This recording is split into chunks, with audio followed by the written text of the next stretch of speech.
오늘 5장 1절에 그러므로라는 접속사가 또 등장합니다. 접속사가 등장되면 우리가 앞에는 모든 말씀을 다시 반복해보라 하는 말씀을 드렸었습니다. 1장에 보면 우리의 구원이 영원전부터 계획된 하나님의 초월적인 은혜라는 것을 설명합니다. 그저 우리의 열심이나 우리의 종교성이 아닌 우리의 의가 아닌 하나님의 은혜로 말미암아 영원전에 나를 이미 예정하셨고 선택하셨고 또한 십자가까지도 준비하셔서 우리를 향한 하나님의 구원 계획을 다 이루셨다 말씀합니다. 또한 때가 참에 한 사람 한 사람 성령이 우리의 전 인격 속에 내재하심으로 예수를 믿게 하시고 하나님의 아버지로 부르는 거룩한 구원을 누리게 하셨다는 것을 분명히 선포합니다. 그런데 그 목적이 뭐냐? 삼위의 하나님께서 같은 목적을 가지고 계세요. 그의 영광에 산성이 되게 하려 하십니다. 예배자가 되게 하려 하십니다. 이것은 비단 공동체에서 혹은 우리가 어떤 특정한 현장에서 예배라는 형식을 갖는 것뿐 아니라 삶 자체가 예배가 되도록 하기 위함인 것을 우리 앞에 바라시는 하나님의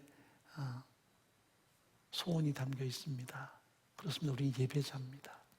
주일학교 아이들이 부르는 찬양 속에 나는 하나님을 예배하는 예배자입니다 할 때 그 다음 구절이 중요합니다. 내가 서 있는 곳 어디서나 하나님을 예배합니다. 그게 맞아요. 예배입니다. 예배는 하나님께 대해서 우리가 모든 그분의 가치를 인정해 드리는 것입니다. 이 월십이라는 그 낱말 자체가 어떤 예배의 장르를 말하지 않고요, 하나님께 내가 어떤 삶의 태도를 가지고 사는가에 대한 선언입니다. 월십, 그분의 가치를 인정함. 그래서 공동체 예배에서도 우리가 그 하나님의 은혜, 하나님의 구원, 하나님의 사랑의 가치를 선언하는 현장이 되고요, 삶의 모든 현장에서도 하나님의 가치를 드러내는 현장이 되어야 되는 것, 이것이 진정한 예배라고 말할 수 있습니다. 이것이 하나님이 나를 선택하신 목적, 예정하시고 십자가까지 동원하셔서 나를 자녀로 삼으신 목적, 성령이 우리 각 사람에게 역사하셔서 이 놀라운 구원 사건을 확증하신 목적이라고 이야기합니다. 예배자가 되게 하기 위해서. 그런데 모든 예배를 방해하는 요소가 있습니다. 그게 뭐냐면 2장에 넘어가면 우리가 우리의 과거를 잊고 살 때가 많아요. 우리는 본질상 진노의 자녀였습니다. 하나님과 원수가 된 존재들이었습니다. 그래서 철저하게 우리의 허물과 죄로 죽었던 존재라고 2장에서는 우리의 과거를 하나하나 이야기합니다. 우리는 은혜 아니면 아무것도 아닌 존재들입니다. 지금은 예수 잘 믿는 것처럼 보이고 내가 뭔가 된 것처럼 보이지만 사실 은혜 아니면 나는 아무것도 아닙니다. 하나님의 원수가 될 뿐입니다. 십자가의 원수일 뿐입니다. 이것은 비단 바울의 선만이 아니라 모든 사람이 다 마찬가지입니다. 은혜 아니면 아무것도 아닙니다. 그러므로 죄인 줄 생각해서는 안 돼요. 내가 제법 신앙생활을 했기 때문에 내가 됐지, 아니에요. 은혜 아니면 나는 아무것도 아니에요. 사도 바울의 가슴 속에 내가 죄인의 괴수다, 그것은 일부러 겸양한 척하는 말이 아니에요. 사실적인 선언이에요. 은혜 아니면 나는 죄인의 괴수예요. 그런데 그 크신 은혜가 그 사랑의 나를 구속하셨고 나를 다시 살리셔서 하나님의 자녀로 사도로 삼으셨다는 그 점이는 감동이 항상 그의 전생애 속에 존재했습니다. 이게 신앙인이에요. 그러므로 그 은혜를 깨닫고 내가 비록 지금 현재는 땅을 딛고 살지만 우리의 모든 가치관은 하늘에 올라앉아 세상을 사는 그런 존재가 되었다는 것을 성경은 분명히 말씀하세요. 지금 바울은 1차 구금되어 있는 상태입니다. 편안한 상태가 아니에요. 로마까지 끌려가서 그는 죽음을 앞두고 갇혀있는 상황입니다. 그런데도 불구하고 그는 현실에 절망하지 않고 현실에 얽혀매이지 않고 하나님의 구원과 하나님의 목적에 대한 감사와 송축을 올려드리면서 에베소 공동체에게 그들이 지금 어떤 삶을 사는지를 하나하나 점검받기 원하고 그들의 진정 추구할 신앙의 가치가 무엇인가를 권면하는 내용이 본문 속에 담겨 있어요. 3장에 보면 우리가 비밀을 맡은 자입니다. 이 비밀을 알기 전에는 자기도 대적자였죠. 그러나 비밀을 깨닫고 난 다음에 그는 그 은혜의 감동에서 십자가를 전하는 십자가의 증인이 됐습니다. 과거에는 예수 믿는 사람을 핍박했지만 이제는 그 비밀을 깨닫고 난 다음에 도리어 그 복음 때문에 핍박을 당하는 존재가 됐습니다. 이것이 우리가 함께 공유한 하나님의 비전임을 성경이 말씀을 해요. 그리고 4장에 넘어가면 공동체는 어떤 곳인가? 이 거룩한 비전을 가슴에 품고 세상 속에 하나님의 구원을 파급시키기 위해서 끊임없이 연합하는 공동체. 그래서 그걸 위해서 가르치고 사람을 세우고 항상 우리가 예배자의 삶을 살도록 격려하는 것이 공동체가 존재하는 목적을 이야기합니다. 교회는 조직이 아닙니다. 교회는 어떤 구성원으로 끝난 것도 아닙니다. 교회는 각 사람을 가르쳐서 그들이 예수를 닮은 삶을 살도록 그리고 살아내도록 끊임없이 격려하고 후원하는, 그렇게 되어야 되는 곳이라는 것을 분명히 말씀하세요. 조직을 만들고 거기에 목사가 있고 직임자들이 있고 그래서 사람들이 많아지고 이것은 조직일 뿐 교회의 진정성은 아닙니다. 교회에 들어와서 감투 쓰는 것도 아니라 진정 예수의 심장을 가지고 세상 속에 보냄받은 하나님의 사람의 삶을 살아내는 그런 거룩한 비전 향해서 끊임없이 순복하는 현장이 바로 공동체인 것입니다. 그래서 온전한 사람을 이루어 그리스도의 장성한 분량이 충만한 데까지 자라게 하는, 이것이 교회가 존재하는 목적이기도 합니다. 물론 교회는 예배 공동체입니다. 예배가 중요하죠. 그러나 못지않게 중요한 것은 각 사람을 예수를 닮은 온전한 사람으로 일으켜 세워서 그들이 진정 온전한 삶을 살아내도록, 예수 닮은 삶을 살아내도록 끊임없이 격려하고 그리고 훈련하고 교육하는 것이 공동체의 존재 가치라는 것을 이야기합니다. 그리고 오늘 5장에 보면 드디어 그러므로 라는 말씀이 등장합니다. 이것은 지금까지 우리에게 주신 모든 말씀에 어떻게 보면 정점입니다. 읽어보죠. 그러므로 사랑을 입은 자녀같이 너희는 하나님을 본받는 자가 되고, 이것이 우리가 추구하는 가장 중요한 핵심 과제입니다. 하나님을 본받는 자가 되고, 그리스도께서 너희를 사랑하신 것 같이 너희도 사랑 가운데 생활하라. 그는 우리를 위하여 자신을 버리사 향기로운 제물과 생축으로 하나님께 드리셨느니라. 사랑이 뭘까요? 하나님은 독생자를 아낌없이 내주셨습니다. 사랑이 뭘까요? 예수님이 나를 사랑하셔서 자신을 마치 짐승처럼 십자가에 내놓으셨습니다. 그게 사랑입니다. 이런 사랑을 성취해 나가는 삶을 하나님을 본받는 삶이라고 1절이 설명합니다. 사랑을 입은 자녀같이 너희는 하나님을 본받는 자가 되라. 어떤 외형이 아니라 바로 우리의 내면, 우리의 인격입니다. 하나님의 가슴에서 흘러난 그 사랑을 가슴에 담고 그 하나님의 품성을 닮아가는 것, 그 하나님의 인격을 닮아가는 것, 그리고 내게서 그 하나님의 품성이 흘러나오게 하는 것, 이것이 하나님께서 염원하시는 진정한 바람이라는 것을 이야기합니다.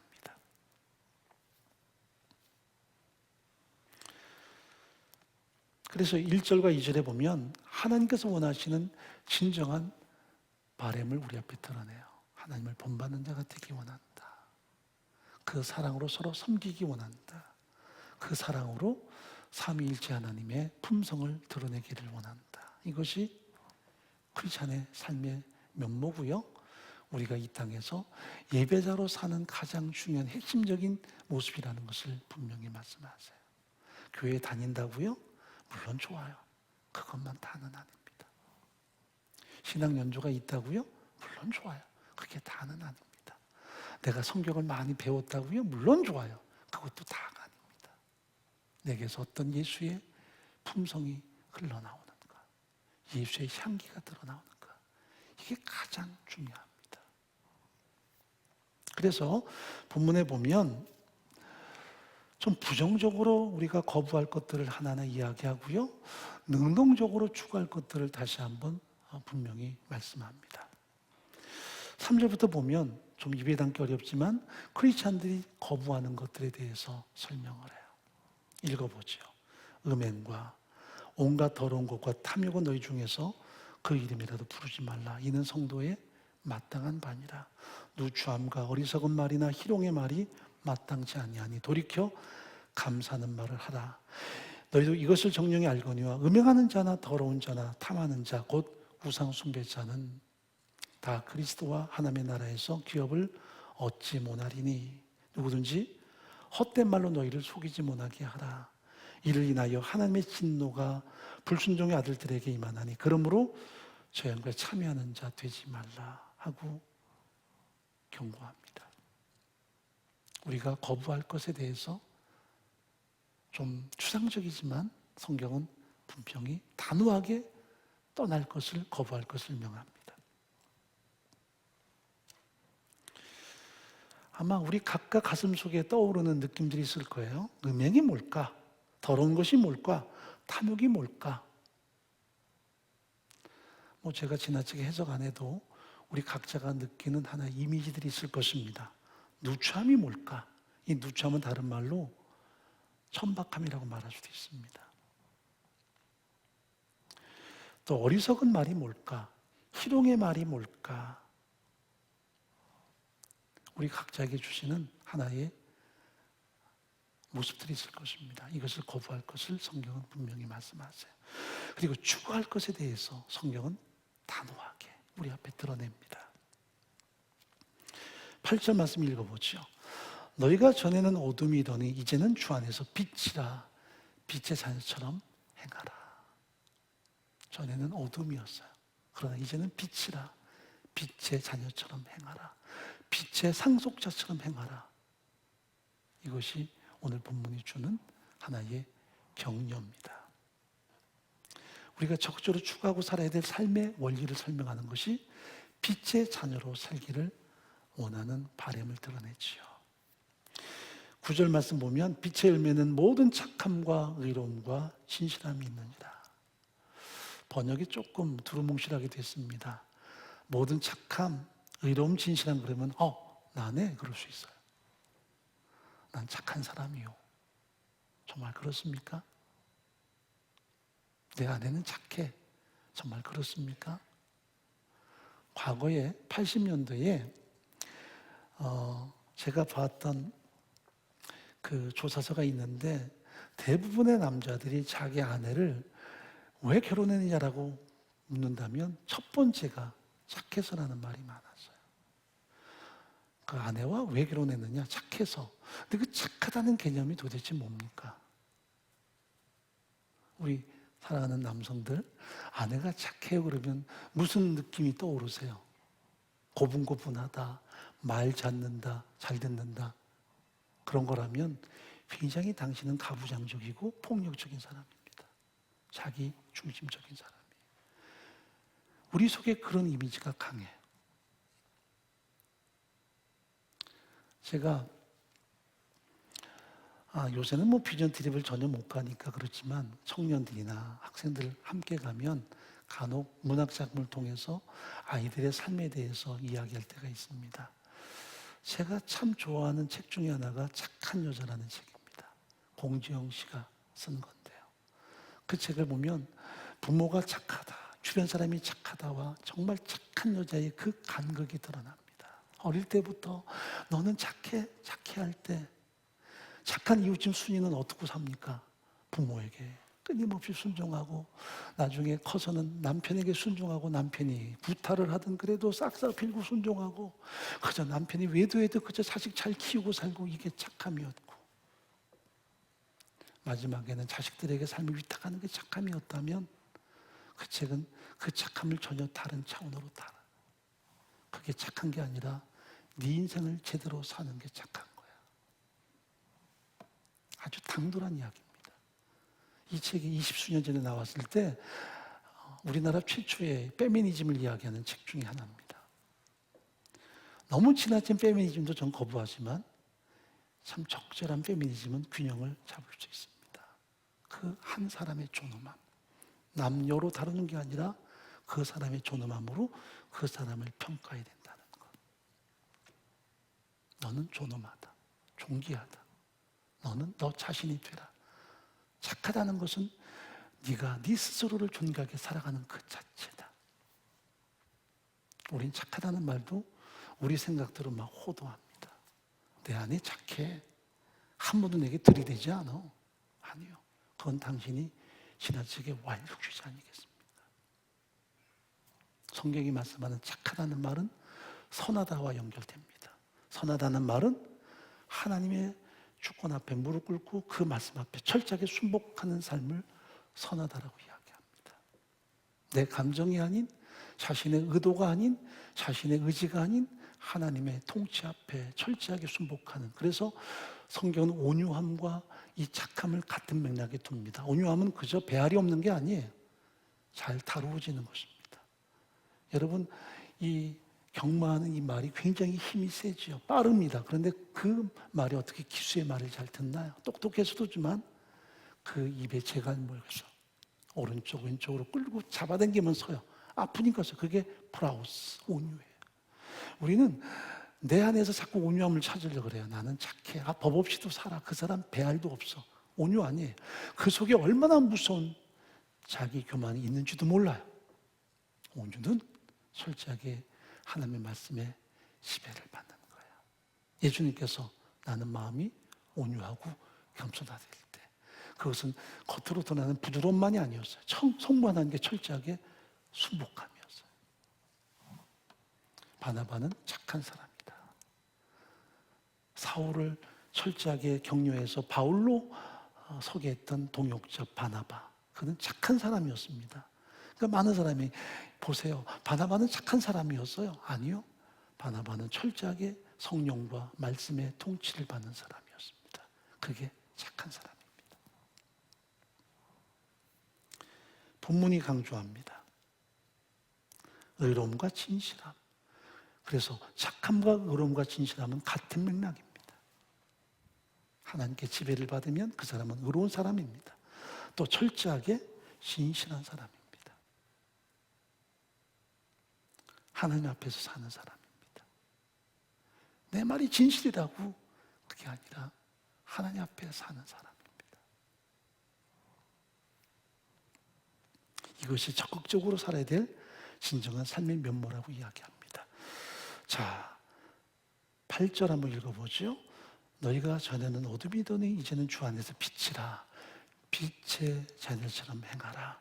빛의 열매는 모든 착함과 의로움과 진실함이 있느니라.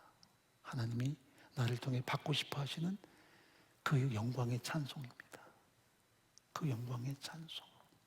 예배당에 와서 우리가 그럴듯한 옷을 입고 표정을 가지고 송축하는 게 아니라 그렇게 살아내는 우리의 전 삶이 그 영광의 찬송입니다. 이것이 우리가 드리는 진정한 예배의 모습이기도 하고요.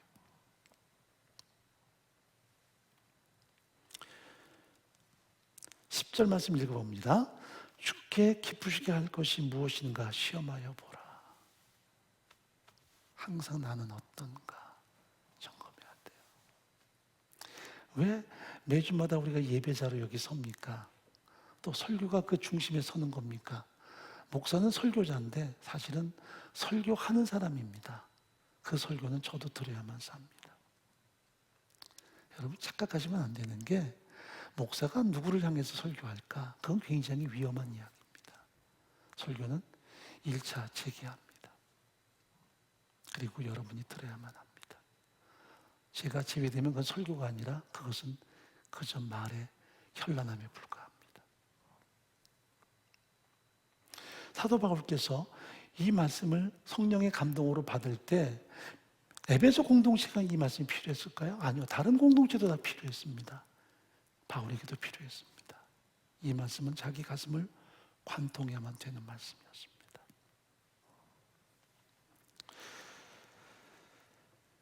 (15절) 말씀 읽어보겠습니다.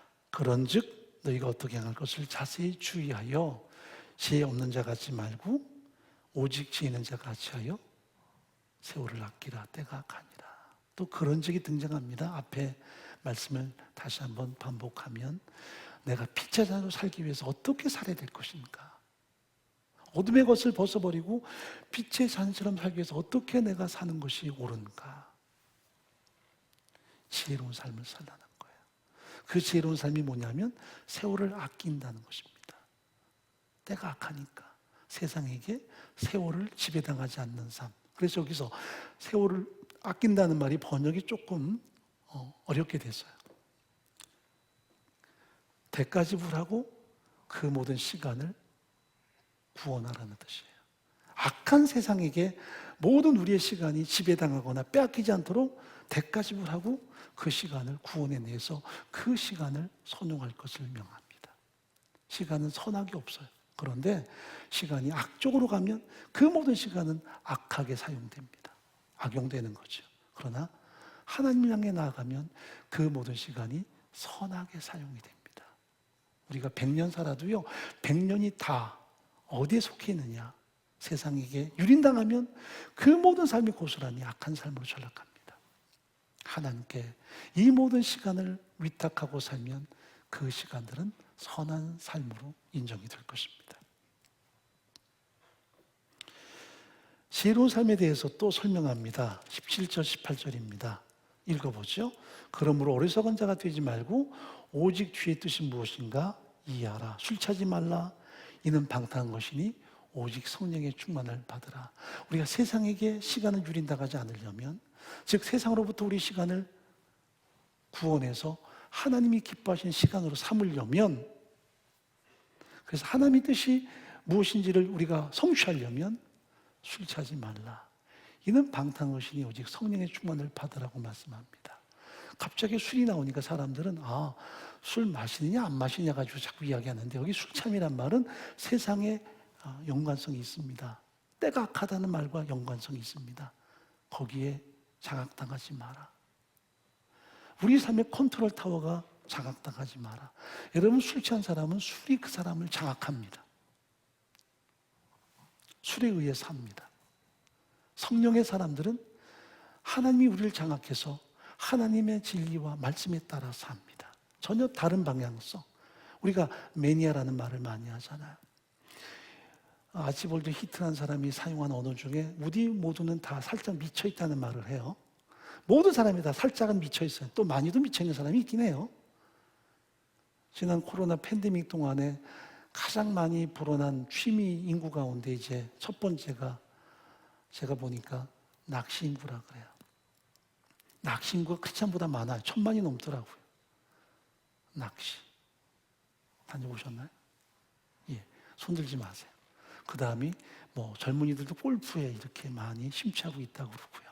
하여튼 산에 이렇게 취미를 갖는 경우도 있고, 다양한 시간들을, 팬데믹이니까 내가 어떻게든 사람과 사람끼리 만남을 좀 피하고 내가 그래도 뭔가 삶을 살아야 되니까 어떻게 내가 살아야만 이 삶을 제대로 리크레이션 할 수 있을까? 그래서 추구하는 취미생활 다 좋아요. 근데 문제는 거기에 매니아가 되면 술 취함과 똑같아요. 그게 여러분의 삶을 침해하면 여러분의 삶은 하나님이 원하시는 삶에서 점점 어긋나요. 주일날도 낚시터가 자꾸 눈앞에 어른거리면 이미 술 취한 거예요. 주일날 자꾸 푸른 초원이 그리우면 술 취한 거예요. 술 취한 사람이 술기 떨어지면 자꾸 손이 떨리고 언제 마실까? 그래서 어떻든 기회를 찾아서 마시고 때를 맞춰서 마셔요. 그래서 이 매니아들은 어떻든 그 때를 맞추려고 하죠. 그런데 그 시간은 함께 갈 수가 없어요. 뺏기든지 선용하든지. 그렇다고 예배당 와서 매 살라는 말이냐? 그렇지 않습니다. 뒤에 나오는 다음 주에 다를 이야기지만 부부 사이를 잘하는 것도 예배고요. 근데 혼자 낚시터 가는 것은 예배가 아닙니다. 부부가 함께 잘 사는 것도 예배고요. 아내를 기쁘게 하는 것도 예배고요. 자식을 잘 키우는 것도 예배고, 다 예배인데 우린 단절돼 있어요. 예배당 오면 예배고, 예배 끝났으니까 난 이제 내 인생 살 거야. 그리고 당장 산으로 올라가 버리면 예배가 아닌 술 취하지 말라는 말에 적용돼요. 이는 방탕한 것이니, 방탕하니까 여러분들이 너무 지나치게 생각합니다. 나 방탕하지 않은데, 방탕은 낭비했다는 뜻이거든요. 지나치게 시간을 낭비하는 그 자체가 방탕이에요. 성경은 방탕을 악하게 다룹니다. 사실 다루고 보면 이 내용이 그렇게 악한 말이 아닌데도요, 남용하는 것을 악하다 말합니다. 합니다. 왜? 모든 시간은 한계가 있어요. 이게 무한대라면 괜찮은데 한계가 있기 때문에 이 한계 있는 시간을 어떻게 하나님 앞에 선용하는가가 인생의 성패를 좌우하기 때문입니다. 그럼 많은 사람이 그렇죠. 내 시간 내 마음대로 했는데 왜 그래? 아니요. 인생의 주권자가 하나님이시고 내 삶의 주권자가 하나님이시고 내 목숨, 내 물질, 내 시간의 주권자가 하나님이시라면 우리가 뭐 지나치게 교회 생활만 하자가 아니에요. 과연 하나님이 무엇을 기뻐하실까? 무엇을 위해 내가 살아야 되는가? 빛의 잔처럼 살아야 되는가? 끊임없이 점검해서 더 침해당하는 것을 우리가 적절하게 진리 가운데 제한해야 돼요. 안 그러면 우리가 남용해요. 남용하면 삶이 그만큼 다쳐요. 세상에 투치되지 말라.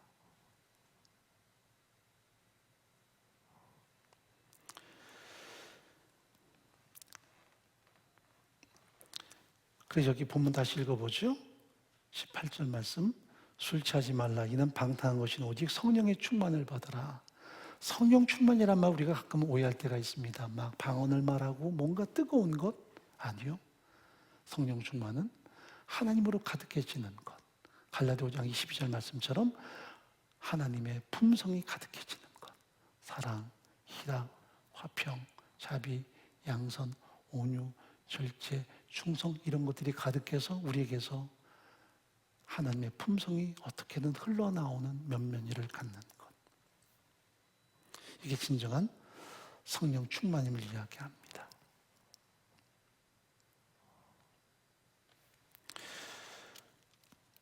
자, 20절 말씀 읽어보죠. 범사에 우리 주 예수 그리스도의 이름으로 항상 아버지 하나님께 감사하며 그리스도를 경외함으로 피차 복종하라. 경외한다는 말은 하나님을 두려워하고 앞에 모시고 있다는 거예요. 경외라 그러면 언제나 하나님을 의식하는 거거든요. 하나님을 의식하고 사는 것. 이게 예배고요. 이게 크리스찬이 갖는 진정한 삶의 모습임을 우리 앞에 드러냅니다. 충만한 사람은 결국은 언제나 하나님 앞에 사는 사람이요. 하나님의 품성이 내게서 흘러나오는 사람이요. 하나님에 의해 살고 하나님을 통해 살고 매 순간마다 그런 전혀 다른 삶의 가치관이 삶을 통해 나타나는 거죠. 그래서 우리가 똑같은 가정생활도 예전에는 내가라는 주어가 있다면 이제는 은혜로 말미암아 모든 게 은혜로 말미암아 작동되는 삶의 원리가 달라지는 거죠.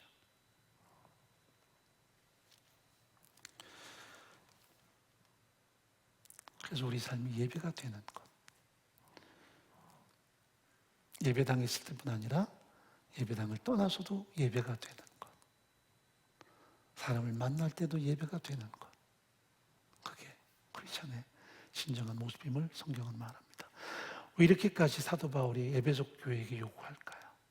에베소 교회는 니골라당의 교훈에 의해서 완전히 짓밟히고 있습니다. 그들은 그리스 철학이 들어온 이단 기독교죠. 우리가 구원 얻은 것은 영혼뿐이다. 육체는 아무리 예수 믿어도 어차피 늙고 병들고 노쇠하고 죽지 않느냐, 흙으로 돌아가지 않느냐. 그러므로 하나님이 우리를 구원한 것은 영혼뿐이다. 그래서 우리가 죽으면 육체는 어차피 흙으로 돌아가고 영혼만 구원 얻는다. 그러므로 그렇게 죄를 이기려고 버티지 마라. 그냥 대충 살아라. 방종해도 괜찮다. 왜? 영혼이 구원 얻었으니까 하는 달콤한 유혹이 들어와서 그들은 함부로 살기 시작합니다. 에베소 공동체에서 우상을 숭배하기도 하고 세상과 연합하기도 하고 온통 죄악을 그들이 자행하면서도 꺼리낌이 없습니다. 왜? 어차피 육체가 죽으니 육체를 벗어버리면 나는 하나님께 가니까. 이것은 그들에게 있는 최고의 어리석음이었고요. 가장 위험한 사상이었습니다. 영육 간에 하나님 앞에 산다는 것이 얼마나 소중한가. 그래서 오늘 본문은 범사가 예배가 된다는 것을 우리 앞에 경고합니다. 여러분, 하루하루 살아가면서 내가 진정 예배자인가? 내 삶 속에 하나님이 영광을 받으실 만한 그런 삶의 모습이 확연히 드러나는 것을 점검하고 우리 말에나 행동에나 모든 면에서 하나님의 이름이 높여지는 소중한 역량들이 드러나시기를 간절히 바랍니다.